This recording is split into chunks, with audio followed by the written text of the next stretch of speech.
If my girlfriends and I had a podcast, it would be called How to Track a Narcissist Within 1 Mile.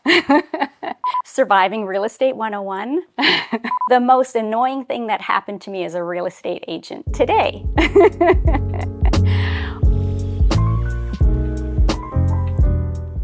I'm Nina Margiottiello, and I'm a real estate advisor with Engel and Völkers, Vancouver.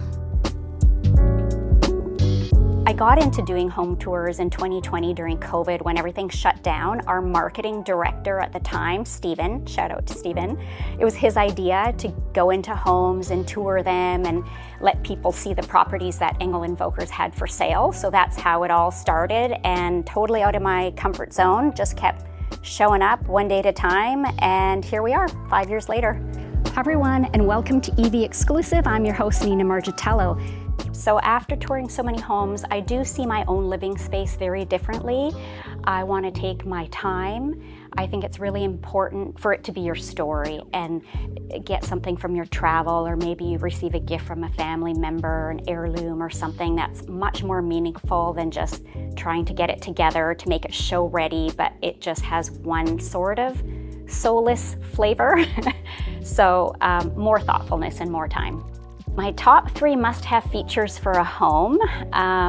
Storage. I think it's underrated. I would build storage everywhere in every little area that you could possibly think of so that your things are out of the way and your home doesn't look cluttered. I would also love high ceilings and views, but who wouldn't? I'm actually not loving any particular design trend right now. I don't love trends. I think it should be your story, and again, it should take time. You see all these what's in, what's out for 2026. An example is no pot fillers for 2026. I have one, I love it. I use it for coffee, tea, eggs, noodles, boiling vegetables, literally for everything.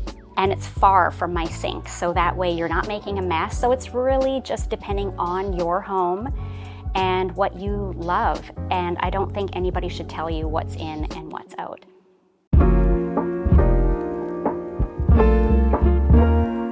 The architectural style that inspires me the most right now is mid-century modern. And I think I've been affected a little bit by all the modern luxury homes I've seen through EV Exclusive. I'm finding I'm being drawn to the unique homes that have stories, a little eclectic, lots of wood, natural textures. The panels and all the wood you see is 500 years old, reclaimed from Quebec and brought in for this room. So the luxury home market in Vancouver compared to other cities is very modern and minimalist, very open floor plan as well.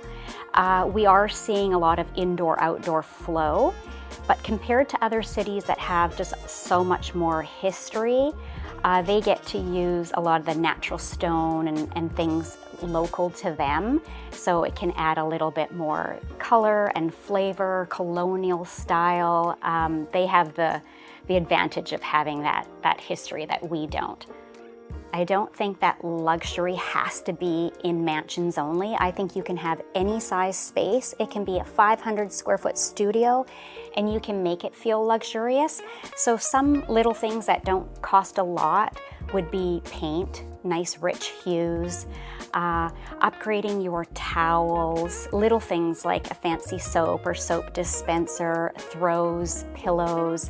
They can add a nice luxury touch without having to cost a lot of money. If I was forced to choose between a forest retreat or ocean views, I would choose ocean views, but in the ideal world, I'd like it both. So ocean view surrounded by forest, like you can find in West Van, if you're the top 1%. If I wasn't selling real estate, I would be in interior design or landscape architecture. Or my third choice would be psychological profiler. I get a lot of experience kind of understanding human behavior, so that would be my little kind of passion. So is your favorite show Criminal Minds then? Oh my God, yes. I'm obsessed with forensics. Maybe we should That's good.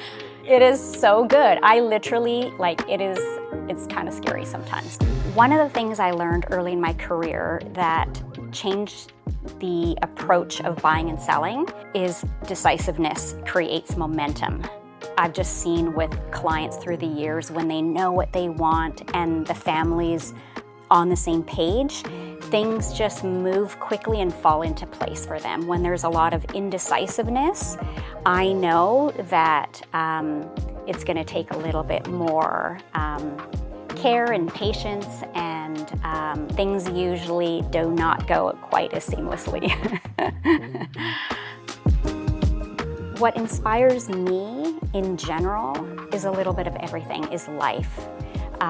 Art, books. I love design books. I love going into bookstores, travel, little pieces of history from here and there. My family inspires me, how to make it a comfortable, cozy home where people want to come. They feel comfortable. They know they're going to laugh, they're going to eat well, and just be able to forget about the rest of the world. What I would like people to feel while watching EV Exclusive is to be inspired, to whether it be for the lifestyle or a design element in the home that they can take away and be like, oh, I love that.